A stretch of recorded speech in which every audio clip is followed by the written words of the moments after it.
कंजूस सेठ की मज़ेदार कहानी। एक बहुत ही धनवान सेठ था। उस सेठ के पास जितना ज़्यादा पैसा था वह उतना ही ज़्यादा कंजूस था। 1 रुपया भी खर्चा करने से पहले वह सेठ पहले यह सोचता था कि उसकी भरपाई कैसे होगी। कभी अगर थोड़े पैसे खर्च हो भी जाएं तो उसे रात को नींद नहीं आती थी।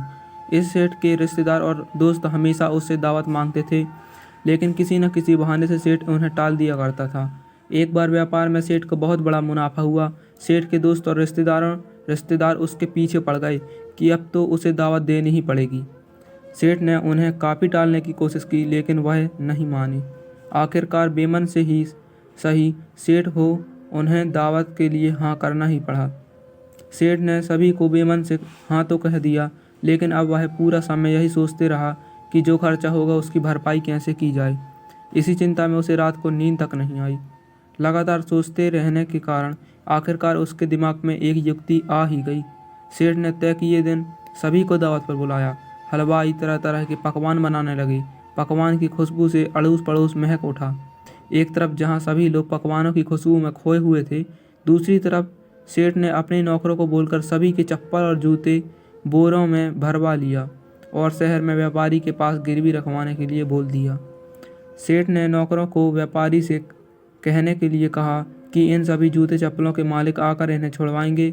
इनके बदले जो भी पैसे बनते हैं वह सेठ को भिजवा जाए। व्यापारी ने सेठ की बात मानते हुए सभी जूते चप्पलों को गिरवी रख लिया और उनके बदले में अच्छी रकम सेठ को भिजवा दी। इस बात से अनजान सभी रिश्तेदार और दोस्त सेठ के घर स्वादिष्ट भोजन करने में मग्न थे। जब कोई भी खाने की तारीफ करता तो सेठ मुस्कुराकर कहता, यह तो आपके ही चरणों का प्रसाद है। खाना खत्म करके जब सभी मेहमान अपने अपने घर जाने की तैयारी करने लगे तो सबने बाहर आकर देखा तो सभी आश्चर्यचकित थे, क्योंकि किसी की भी चप्पल या जूते वहाँ नहीं थे। सभी सोच में पड़ गए कि इतने सारे जूते चप्पल कहाँ जा सकते हैं। सभी को परेशान देखकर सेठ ने सारा सच उन्हें बता दिया और बड़ी धीरता से कहा, जो भी अपने जूते या चप्पल वापस पाना चाहता है वो शहर में व्यापारी के पास जाकर इन्हें छुड़वा सकता है।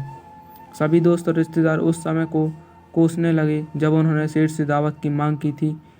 सभी सेठ को भला बुरा कहते हुए वहां से वापस चले गए और सेठ अपनी बुद्धिमानी पर इतराते हुए मुस्कुराने लगा। दोस्तों, अगर ये मज़ेदार कहानी आपको अच्छी लगी हो तो वीडियो को लाइक ज़रूर कर देना।